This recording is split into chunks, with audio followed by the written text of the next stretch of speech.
being here. Appreciate your time. Brett Thacker, born and raised in Williamsburg, Pennsylvania, was the historic blizzard of 1993 that first grabbed Brett's attention and steered him towards a profession in meteorology. He earned his BS degree in meteorology from Penn State University in May of 2007. Brett joined the ABC 27 weather team in November of the same year and loves the challenge of forecasting in central Pennsylvania, which I believe he's going to talk a little bit about here today. He loves the fact that Pennsylvania has a diverse climate where anything can happen from blizzards to tornadoes. He has seen everything from historic blizzards and flooding to tornadoes and hurricanes in his many years at ABC 27. You can catch Brett as a staple of the morning lineup. He currently helps wake up Central PA on ABC 27 News Daybreak from 4:30 a.m. to 7 a.m. He loves helping viewers get their day started with a forecast and some laughs along the way. He also hosts Good Day PA from 10 to 11 on ABC 27 and enjoys the variety of guests and fun segments on the region's only lifestyle program. He then delivers the forecast for lunchtime viewers on ABC 27 News at noon, and not today though. How about that? Brett's mornings are busy but enjoyable, helping deliver the Mid-States with accurate local forecasts, along with some entertainment too. When he's not watching the weather or looking at forecast models, Brett enjoys golf, reading, watching his favorite television shows, and spending time with his family and friends. Brett is married to Lauren, and they have two young children that keep them busy, Marshall and Noel. Please join me in welcoming my friend, Brett Thacker.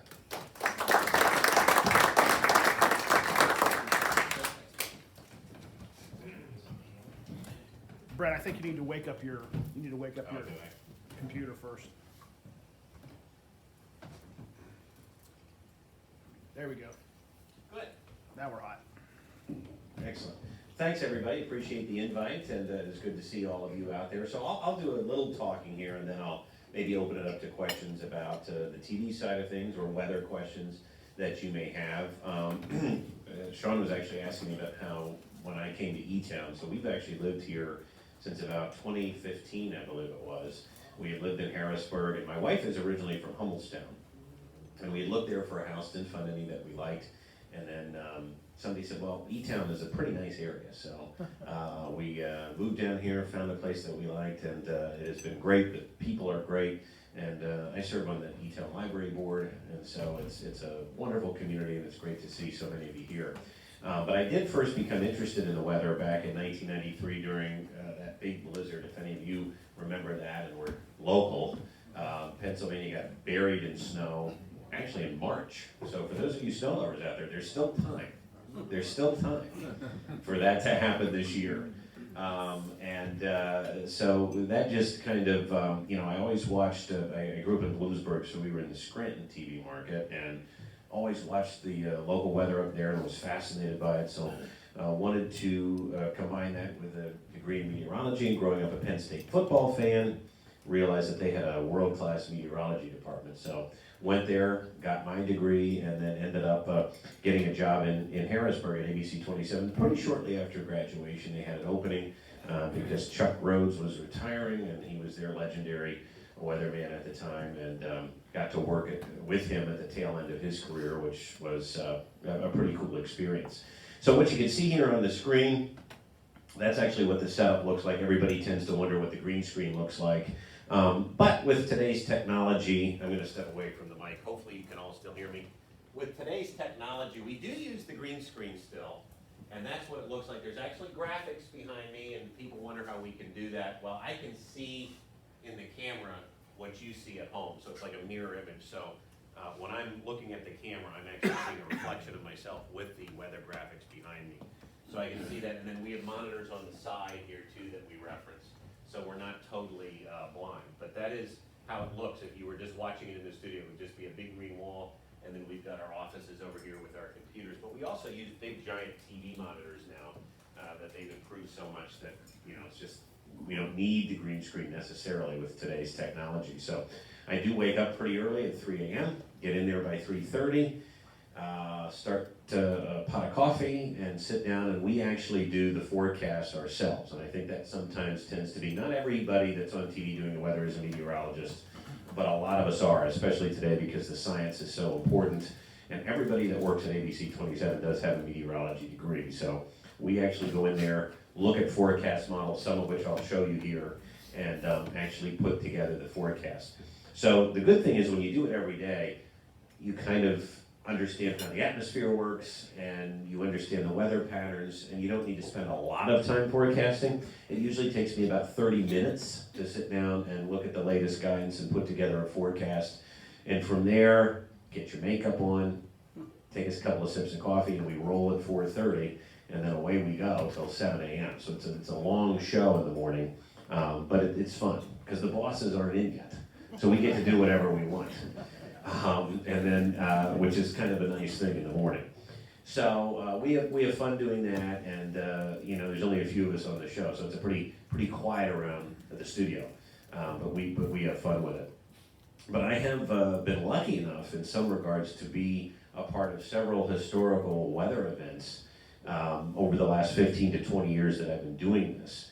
A couple of them that I remember is in 2010. We had 2 back-to-back blizzards here in central PA. One put down about a foot of snow on a Saturday, and then on Tuesday, this was in early February, another foot of snow fell. And so to cover back-to-back storms like that was pretty impressive. Never seen anything like it, and still haven't in the years since. Tropical Storm Lee was another one, and that was a historic flood in Harrisburg because it was right along the Susquehanna River, and a very thin line of torrential rain set up over Harrisburg for about 4 days, and it was about 17 inches of rain.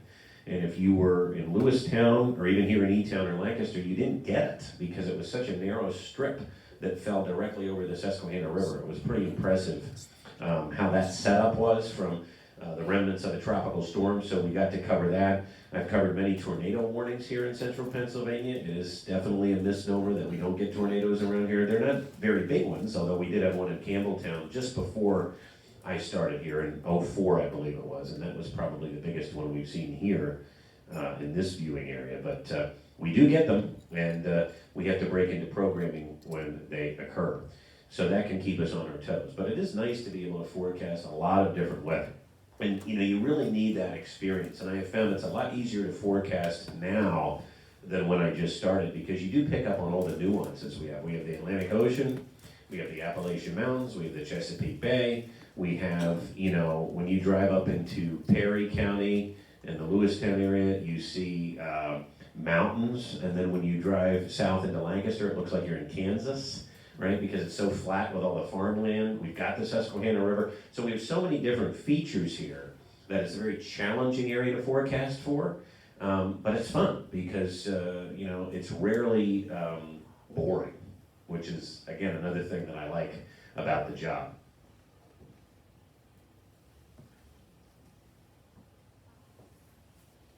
So I just thought, can this thing come out or does it stay attached?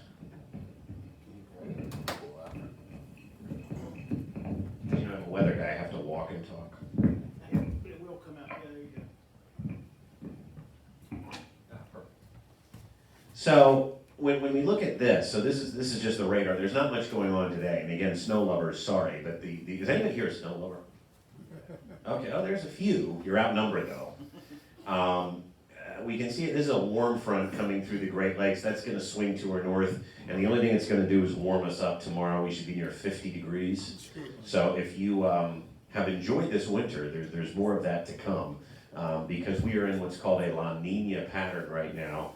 And for those of you that are interested in what that means all the way out in the Pacific Ocean on the other side of the country, the Pacific waters are cooler than normal. It's the opposite of El Nino, if you've heard that.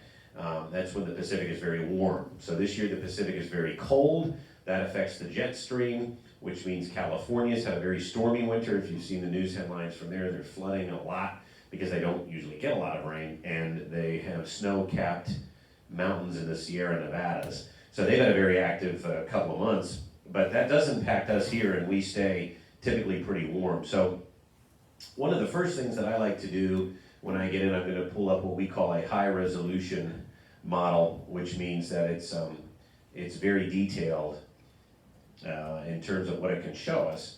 And so this is going to take us out here into tomorrow, and you can see that snow goes to our north, and it extends into New York State, and we get missed. So I look at about maybe 7 or 8 different forecast models when I go into the office. And again, because I do this every day, it takes me about a half hour to go through all of them. And we can look at different parameters here too. If I can figure out how to show this here. And one of the things I want to show you is temperatures. Here we go. So the models have all kinds of data that we can look at. And as we move into the day tomorrow, maybe, you can see that, that's tomorrow morning. Let me go back one here. Bear with me. If we look ahead into tomorrow afternoon, I just want to point out that it is going to warm up significantly. And these are all things that we can see here through the model. So right here, there we go. Notice the temperatures here near the bottom of the screen where we are. It is going to be in the upper 40s tomorrow. I would not be surprised at all if we can get to 50 degrees just because of the pattern. So when you look at a model, you can't take it as completely 100% gold. That's where you have to use your experience and you have to say, okay, what have the models been doing? Have they been underdoing it or overdoing it? And lately the models have been underdoing our high temperatures. So therefore I would make a forecast tomorrow of around probably 48 to 52 degrees. Just based on the fact that I know this particular model especially runs cold. So let's take a look at, this is the European model, and it's of course put out by Europe, and we use that in conjunction with an American model. And this is going to show the whole US, and this is going to show us here Sunday afternoon. So Sunday afternoon looks wet. Do we have any Eagles fans here? Did I hear somebody saying an Eagles fan? So the Eagles may get a little wet on Sunday afternoon at the game. So if you're going or watching, keep that in mind.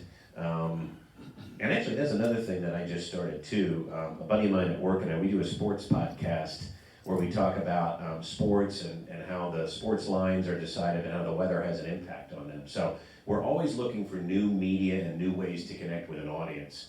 And it's amazing what you can do now with so many different forms of technology. So we have an interest in sports, and we said to our bosses at the station, can we do a podcast about this and talk about weather? And they said, sure. Do more work. So we did. But now you can see what we have here next week. And I want to point out that yesterday, we were going to get slammed with a pretty good snowstorm on Wednesday next week. But you can see here, the jet stream starts to split, and here's this snow, and it looks like it's going to stay to our south. So I'm sorry. For those of you that like snow, I'm just not seeing it. And we can also use the models to determine temperatures here. And there's a lot of different ways to go about this, but I'm going to show you, this is what the European model is spitting out all the way into early February. And again, it's not great if you love winter, because this is still pretty mild. I mean, we have a cold spell next week during the middle part of the week, but we're going to miss out on the precipitation with it, and then we're still sitting in the low 40s, and normal high temperatures right now should be in the upper 30s. And we just haven't seen it. In fact, I think this is going to go down as a top 3 warmest January on record for Harrisburg, which is the official reporting site. So it's just been incredibly warm, and even back to December, we've had 2 cold days this winter, happened to be Christmas Eve and Christmas Day, if you remember that. And that was about it. So we compute all of this data, and we actually write it down. And the unique thing about our weather team at ABC 27 that I have found in talking with a lot of people in the business is we talk to each other a lot. We're all very good friends. And in doing so, we always come up with what we call a consensus forecast. We're helping each other tweak things, or maybe one of us will see something that the other one didn't. And so, for example, on this past Wednesday, we had called for 1 to 3 inches of snow changing over to rain. So that forecast was pretty good in the end, but a lot of the high-res model guidance was suggesting that this was going to be an all-rain event, that we were not going to get any snow from this. So, we have a text thread, and I texted the guys on Tuesday, and I said, this seems very warm to me. Should we even bother calling for any snow? And they said, well, we hear you, but, you know, if you look at this, these high-res models have been wrong. They go too warm. And we know the pattern sets up that we have a high pressure over New England, that's gonna filter in the cold air. This is gonna be snow. And I said, I agree, but I said, I do think we have to allow for the possibility. We've seen this before, where sometimes the models go way too cold, and I'll get into work the next morning, and instead of snow, it's rain, and then I hear about it, okay? So I said, I just want to make sure that we're all on the same page here. Maybe we should consider that this is going to be rain. So we looked at a few more things, and to be honest, the high-resolution models, which are supposed to be very well, they got it wrong. I'm happy we stuck with our forecast. And then, you know, we did get that initial burst of snow that put down a couple of inches, and then it did change to rain, and everything warmed up. We can't just get a good snowstorm, can we? It always has to mix and then change, and it just seems that way with the pattern anymore. So it's a very complex game. And the other thing I will tell, and then I'll open it up to questions for you guys, is, you know, everybody's watching snow forecasts. Because when we forecast snow, we're actually forecasting the liquid equivalent of snow. So when we're looking at the models are spitting out 0.2 of an inch of rain, which is actually 2 inches of snow, right? Because it's about a 10-to-1 ratio. Now, not always. So sometimes if it's going to be a fluffy, dry snow, then it's about a 15-to-20 ratio. So 0.2 inches of liquid may be 4 inches of snow. So you have to take that into consideration. And then you have to take into consideration the mountains and the flatlands, and you have to draw contours on a map, and you're forecasting for hundreds of thousands of people in a viewing area that are watching. And if you're wrong in one person's backyard, they're gonna tell you. And you know, we could say 1 to 3 inches, and if somebody gets 4 inches, there's very little forgiveness on that. Now, nobody cares if if we say we're gonna get a ½ inch of rain and we get 3/4 of an inch, right? But it's funny, when you're off with those snow totals, even by an inch or two, people care. So we always do take snow a little more seriously than rain, unless, you know, it's flooding, and then that's a different story. So that's the plight of forecasting snow in central Pennsylvania in winter, although we haven't had a lot to forecast this year. So that's a little bit about me and my job, but rather than yammering on, I wanted to just leave it open to you. The weather fascinates people. Sometimes the behind-the-scenes stuff fascinates people. And I would love to answer any questions that you all might have. So a comment and then I have a question. Yeah. Whenever I change a meeting at work to virtual because you're calling for snow, Yes. it never snows. So Yeah. maybe I should call in and tell you that? Maybe that's a good thing too. That's a good thing. When you do that, I'm gonna know to flip the forecast.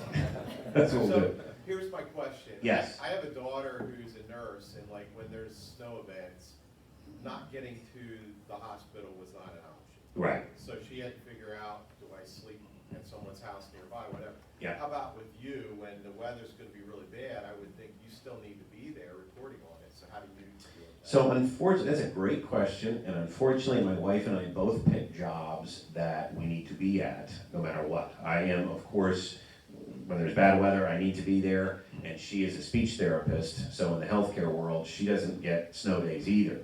So I hate snow days. And I think too, like somebody wrote me, and by the way, I've noticed this over the years, I get very few nasty grams anymore. I don't know if it's because people have become nicer, I doubt it. But I also think that our technology has gotten better with forecasting for the most part, and we do try to explain that uncertainty. And I think most normal people understand there is a little leeway with a forecast here and there. But my point is, somebody wrote me yesterday and said, you told me it was going to rain and wash away the snow, and it never rained, and now my driveway's covered. You should get out here and shovel. And so I actually, normally I ignore it, but I wrote this guy back, and I said, well, listen, I said, I'll tell you what, I said, I just spent an hour shoveling my driveway in the rain, and it was not pleasant. So I said, I will come and do yours if you want to tell me where you live. I never heard back from him. But to that point, I have to do all this stuff too. It's a great question. So thank goodness we have nice grandparents that can take the children, and my wife and I can go to work without too much worry. But I do kind of hate it. Now the one advantage is I will always tell the family or whatever 3 or 4 days out, hey, heads up, this is what I see coming. And I would always rather be safe than sorry in that regard. And I know that that is tricky when you're trying to decide a meeting or you're trying to decide a virtual day at the schools or whatever. And I'm not somebody that thinks we need to live in a society that's overly safe. I think we tend to go too far with that. But if I see a 6-inch storm is coming on a Tuesday, I'm going to text my family and say, hey, heads up. I think Tuesday's probably going to be a Sunday. Let's make plans now. We can adjust at the 11th hour. But yeah, it is just like everybody else. We have to be there and adjust things, and we try to plan a couple of days out for that. Yes. Couple questions. The models you showed, they Yes. were all projections or were they actual? Well, no, these are the actual models that we look at, and No, I so mean, but that's actual happening or that's projection? that is a projection. Yeah. So, for example, let me just take it back, just to answer your question a little bit. This is at the top of the. So this will be Thursday, the 2nd of February. That is a projection of what that model thinks is going to happen. Now, yesterday, this model thought that that snow there you see over Virginia, that was going to be over top of us. Okay, now we'll forgive the model about that because it's 7 days away, and I would say the forecasting has gotten to the point where 3 to 5 days out is pretty solid. 7 days out is still not great, and 10 days out is a coin flip at best. But something is going to happen next Wednesday and Thursday. The question is it across the Virginias and the Carolinas, or is it farther north? So that is a projection, and then it's up to us to kind of keep following along and seeing how that evolves. And I went to an outdoor play years ago, and it was an iffy day, and the director said, they're projecting rain right here at 2 o'clock. Uh-huh. And he was pretty right. So what did he use? I mean, it wasn't like a city, it was like an auditorium outdoors. Yeah. So what would he use to be that accurate at that time?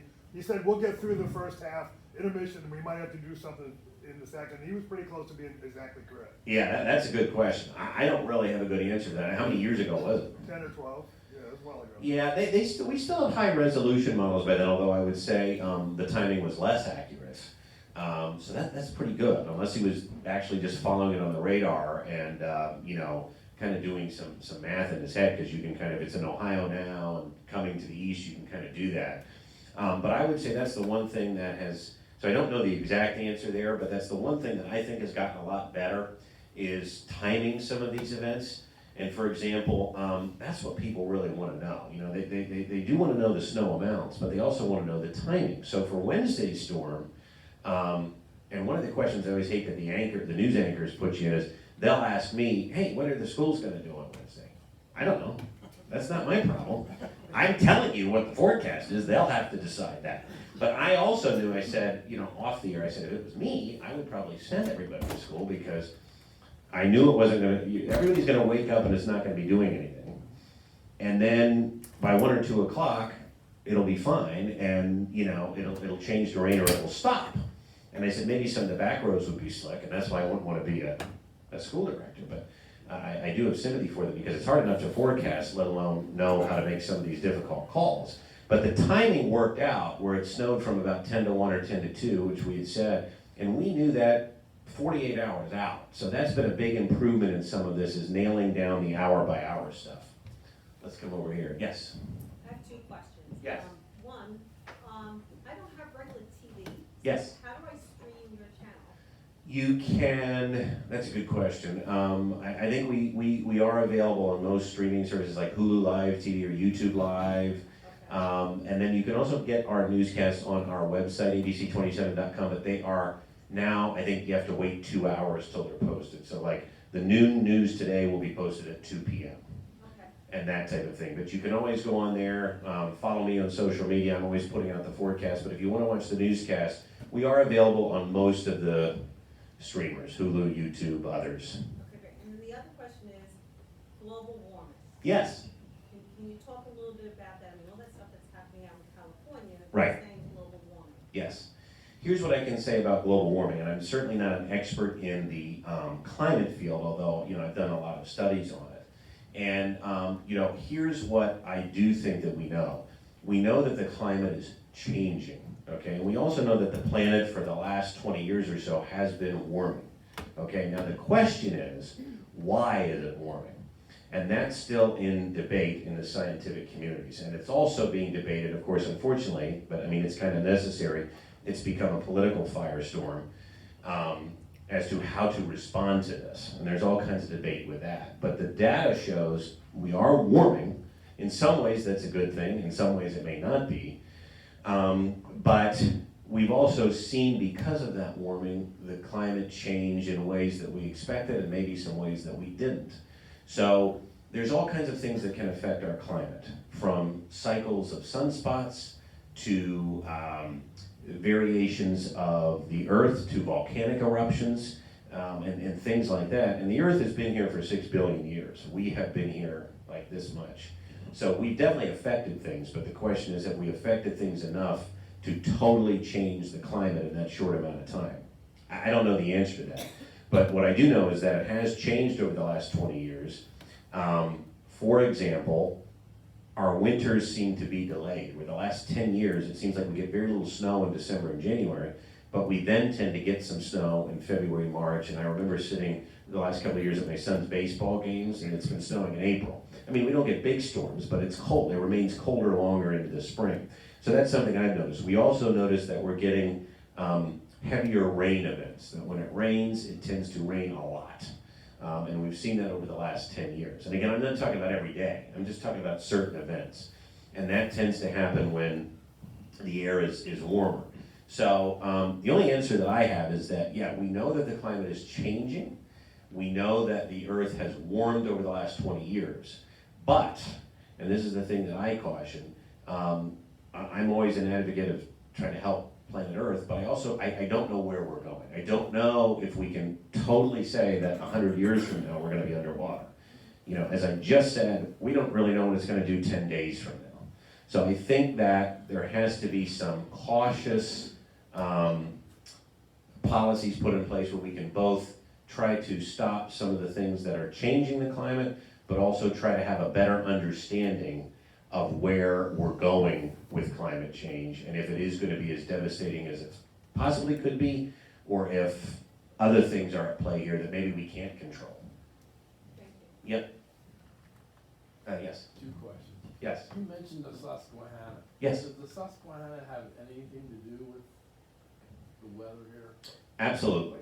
So. Other than flooding. Yeah, no, that's the big one, but absolutely. I will notice many days in the fall where the visibility charts that we use cut out a distinct line of very low visibilities right along the river. And fog happens to form along the river more so than on either side of it, because what happens is a mixing cloud will form. And a mixing cloud happens when it's very, the interface of the water is very warm and moist, right? And then you move inland and it's cold and it's dry, like on a September fall morning, for example. And so the warm, moist air rises off the Susquehanna, it mixes with the colder, drier air, and all of a sudden you get a layer of fog that really follows the river, and you can see that on the satellite. So that has some impact. When there is severe weather, when there's a line of severe thunderstorms coming across Pennsylvania, the Appalachian Mountains tend to break them up a little bit. One of the biggest things that forecast models miss out on, let me see if I can pull up a better view of Pennsylvania, that we've had to learn to forecast. And I was taught this by Chuck Rhodes and Mick O'Hearn and some of the other forecasters I worked with when I first got here. The Atlantic Ocean, a lot of times you'll have an east wind off the Atlantic Ocean. And that east wind, especially in the springtime, it's a scenario called cold air damming. And what that does is, because we live in the Susquehanna Valley, right, cold air sinks, we get cold air into the valley, and we'll be sitting at like 38, 39, 40 degrees on a March morning. Pittsburgh is later in the day, like in the afternoon, they'll have a high of 65 degrees. It'll be a beautiful March day. They're getting their flow from the south, and we're still sitting at 40 degrees here with a lot of clouds. And the reason is that east wind flows right into the Appalachians and stops, right? Because it's not going to climb the mountains, just like we have to go up and over the mountains. Air stops, and it dams up in the Susquehanna Valley, and we will sit with clouds and mist and 41 degrees and be ugly because we're getting that east wind from the Atlantic. So anytime you have water, whether it's the Atlantic Ocean or the Susquehanna River, it will play with climate. It can either help to break up storms, create fog, create temperature differences. Even the Harrisburg temperature tends to be a little bit warmer than surrounding areas because it's actually not located in Harrisburg, it's located at the airport, which is near the river.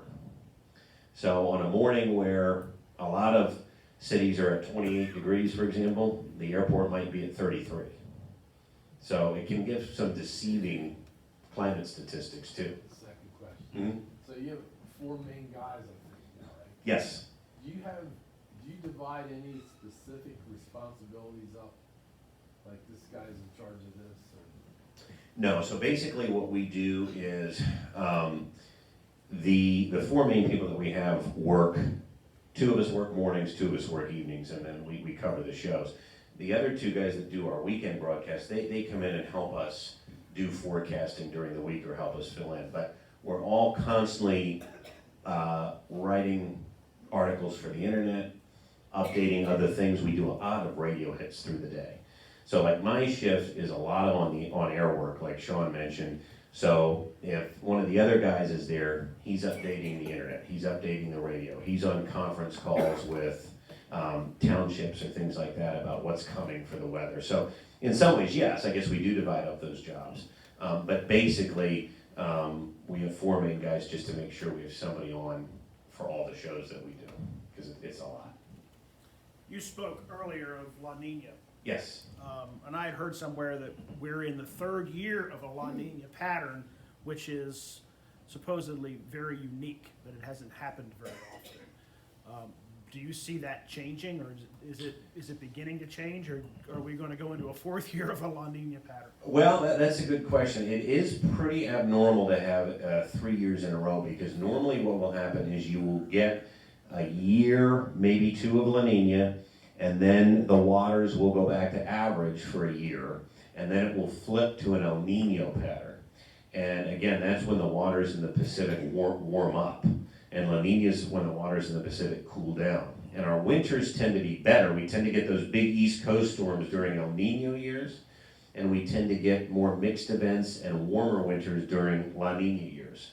And there's lots of reasons for that, which I won't get into. I do think this is probably the last year for La Nina, and then we will see things go back to normal next year, and then the following year probably swap to El Nino. But I'm going to hold my breath on that, because it's been much cooler in those Pacific waters, and something, I don't see anything changing yet. Yeah. So we'll see if that happens.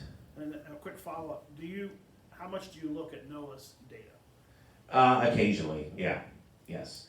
I mean, we have to look at some of that, and they put out a lot of products, especially during flood times, because they run all the river gauges, and the Mid-Atlantic Forecast Center upkeeps all of that stuff. So it's all one and the same. And sometimes we go up to the National Weather Service in State College, which is our local National Weather Service office for this area, and they do seminars and things like that. So in fact, I think there's one today.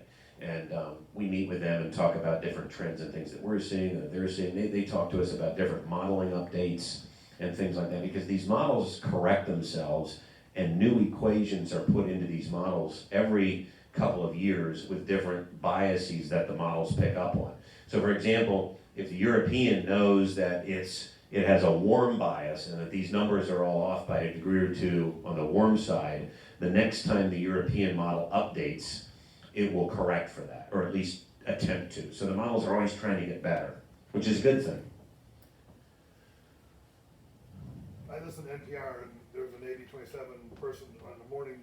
Is that Yes, you? I record that, yeah. That's you? Mhm. And how did that come about? Why are you guys doing that? I think they called us and wanted a partnership, and our general manager said, sure. I have heard a lot of people that listen to NPR and recognize our stuff from that. So it's been a very good partnership. And the other thing that it allows us to do is we will now go on Smart Talk and things like that and explain some of these weather events. So it gets us out there a little bit to a different audience, a radio audience too. And it's been a good partnership. Yeah. And they also give the weather like in Bloomsburg and Harrisburg, and they're very specific about the difference in those towns. What model are they using to get that specific? Well, if they're using a current model, they can just look at that. But I have a feeling that they're probably using something like this. It's called this HER model, which stands for High Res Rapid Refresh. So this is a model that updates every hour. And it's technology we didn't have 3 years ago. So they might be using something like that. And this data is available to anybody. But they're not given the area, they're given like the city. The town, yeah. It might be extrapolation or, Might they have a temperature gauge and somebody there? Like- yeah, they might have that or different, it's either different airports, which Bloomsburg does have a small airport, or it's sometimes what we call mesonet data. For example, we have through WeatherBug, we partner with them, we've put weather stations at various schools and businesses all across the area so that we have a network of data. For example, we have a camera and a weather gauge atop the E-Town Library, and there's also one on E-Town High School.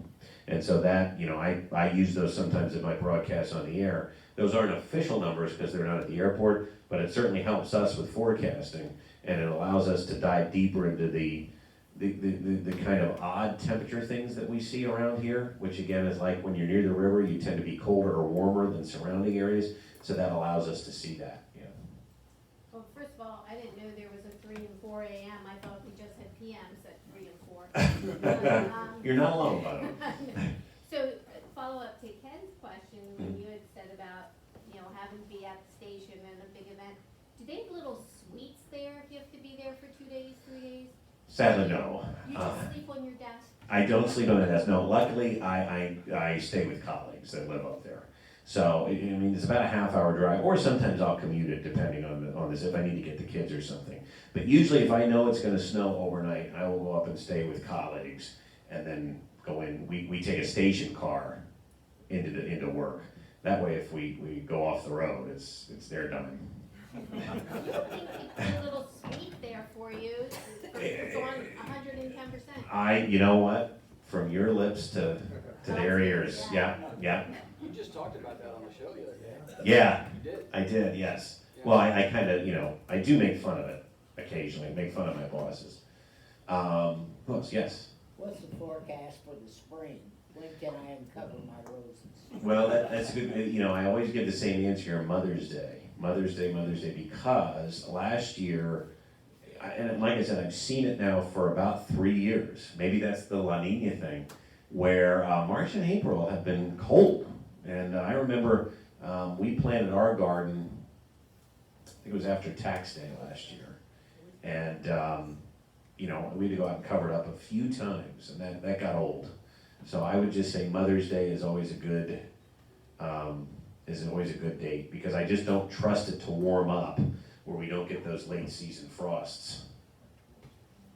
Is there any value to the farmer's almanac? For fun, yes. I think they usually call for snow every year, and it never happens, or at least not like they do. They use some of the longer term trends. Let me see if I can show you something here. Hold on a second.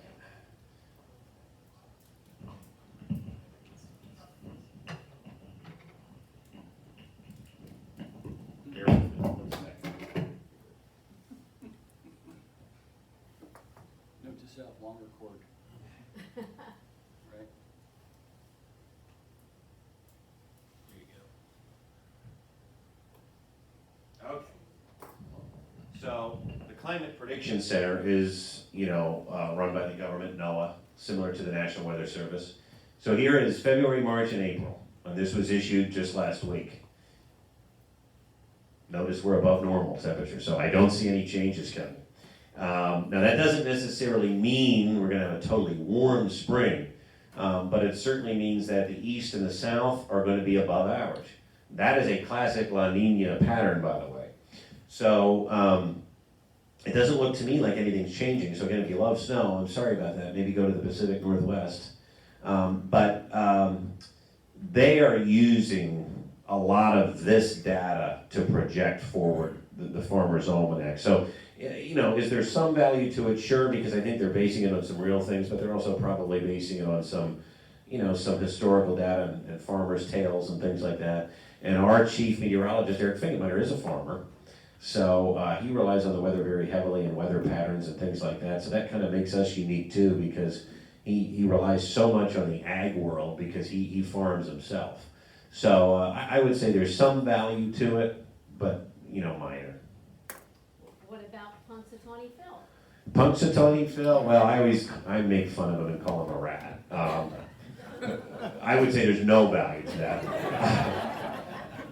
Did you ever go back and weigh if they were correct or not correct? Yeah, and I think the last couple of years, and just so everybody knows, so from February 2nd, it really is 6 weeks until spring starts.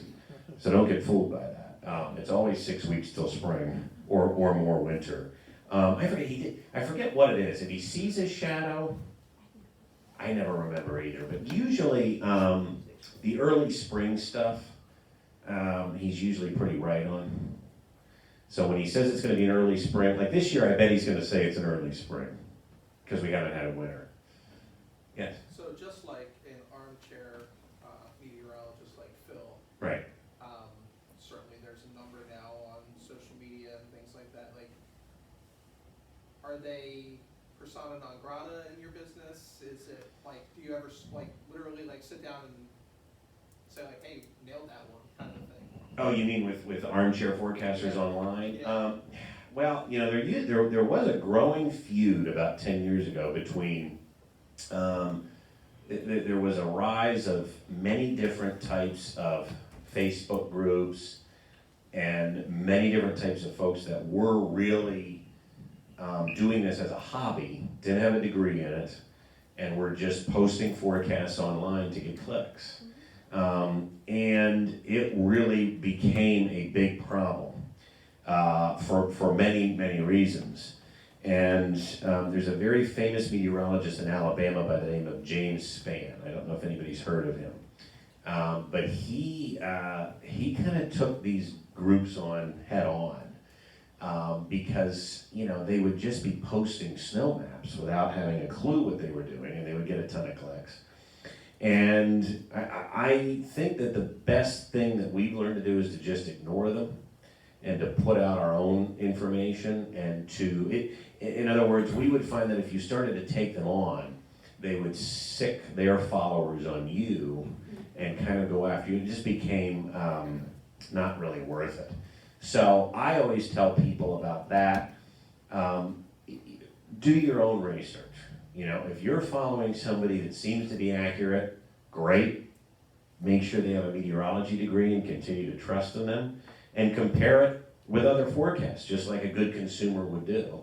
And, if you're both accurate and you have a degree and you're personable, whether you're doing YouTube videos or whatever, we're putting our information out. And that's the other thing too, we're not just TV anymore. We have to put our information out on YouTube and everywhere else for the same reason, because that's where the people are.